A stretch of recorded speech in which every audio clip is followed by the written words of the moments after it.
bari awara wara ko dai yin wanda kake ji ai kai ka rubuta ai kai kake son yawa to shi ke assalamu alaikum wa alaikum assalam wa rahmatullah malam Musa malam Mubarak ibn Kasir barakallahu fiku wa iyyakum masha Allah yau ne ka zo mana da shi kuma yau na zo maka da misalai akan abin da na koya ma a da masha Allah amma kafin nan zan jarawa ka da gani a to bismillah ko na menene wannan a ba yana haka ce ta malam Musa okay to wannan fa ma wannan ka doga sai ka mun da Hausa gida wannan da me da wannan wa yanzu kenan wannan harfin guda biyar ka san su na san su insha kenan duk harafin da ka gani an dora masa wannan karan a sama wasalin menene fataha shine ake ce mai wasalin ne wasali sama wasalin sama wasalin ake ko na yawa shi yasa wannan ta zama haka to tunda ka iya waɗannan Na. to bari yanzu da rubuta ma wasu misalai masha Allah bismillah na mecece wannan ra ra wannan fa wa idan aka hada mai bada rawa a rawa wanda musa da ka ba rawa to ba misali to shi ke da karatu ne da mutum rawa dauke to wannan fa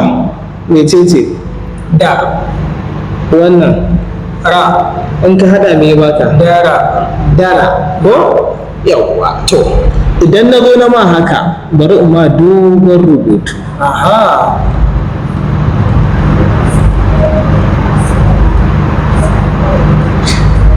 me ba nasa wannan bai sauki kenan bari awara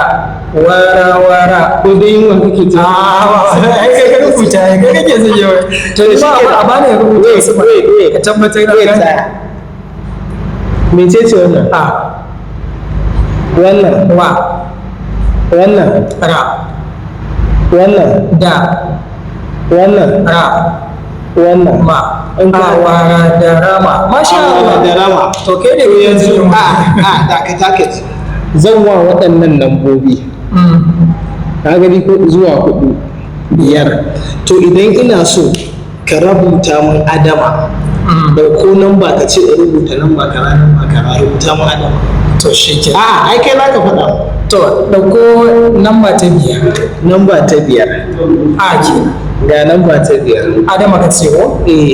to dauko namba ta 2 to namba ta 2 ga ta da dauko namba ta 4 namba ta 4 ya shi adama ya fita ba ya fita masha Allah idan haka masu kallon wanda suke bibiyar za ku iya ɗaukar littattafan ku a cikin gida waɗannan haruffan guda 5 a ma ra da wa ku je ku ta tadribi kuna training har ku iya ba ka da buƙatar a koya ma alifin ba'u zuwa yawo kawai za a sa ma ilimin ne direct daga gun da ake koya ma zuwa zuciyarka fatan mu shine Allah ubangiji ya sa ya taimake mu kowa ya iya karatu da haka wannan shine episode na uku a faro daga tushe Allah ubangiji ya sa barakallahu sai mu haɗu da Musa sai mu haɗu. Insha Allah.